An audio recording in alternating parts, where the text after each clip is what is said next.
দাবিটা হচ্ছে অবিলম্বে আমরা যারা পিএসসি পরীক্ষায় উত্তীর্ণ হয়েছি অবিলম্বে নিয়োগ দিতে হবে, যেমন ভাবে ফ্রেশারদের নিয়োগ দিয়েছে সুপ্রিম রেশিও ওটা না মেনে ওনারা ইচ্ছা মতো আমাদের 12.5% বরাদ্দ করে ফ্রেশার ক্যান্ডিডেটদের জন্য 87 আমাদের ফর্ম ফিল আপের ঊর্ধ্বসীমা ছিল 55 বছর।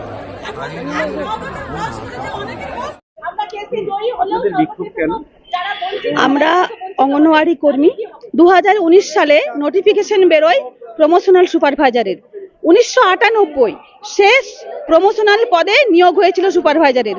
তারপরে 2019-21 বছর পর কিন্তু অঙ্গনওয়াড়ি কর্মীরা প্রমোশন পদের সুযোগ পরীক্ষায় বসবার সুযোগটা পেয়েছিল, কিন্তু নোটিফিকেশন দেখে আমরা তাজ্জব।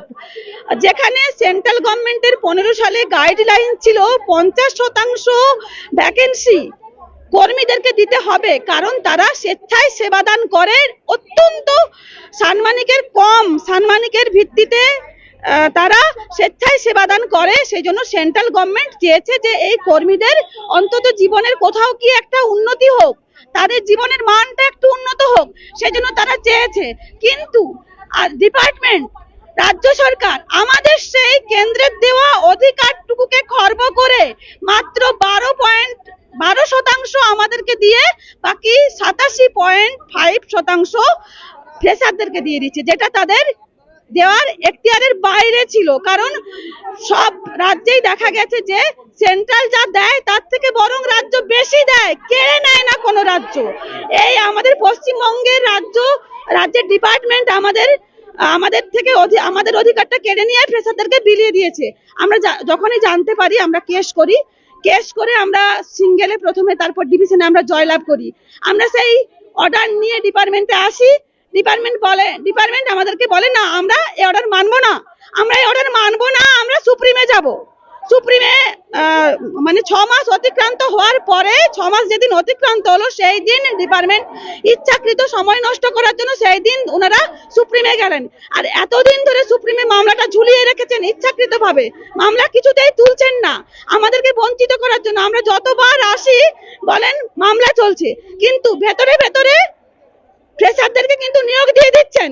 ফুল ভ্যাকেন্সি, ওনাদের নোটিফিকেশন ওয়াইজ যে ভ্যাকেন্সি ছিল সেই ভ্যাকেন্সিটা ফুল ভ্যাকেন্সিতে নিয়োগ দিয়ে দিচ্ছেন, আমাদেরকে বঞ্চিত করতে চাইছেন। মামলা ওনারা তুলবেন না।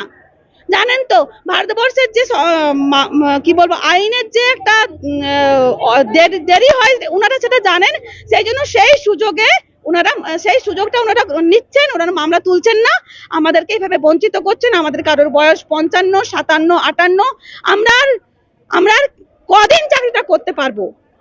উনাদের তো অবিলম্বে ব্যবস্থা করা উচিত ছিল, আমাদের জন্য ভাবা উচিত ছিল, একটা ইনস্ট্যান্ট একটা কোনো উপায় বের করে আমাদের আগে নিয়োগদান করা উচিত ছিল, কিন্তু সেটা ওনারা করছেন না।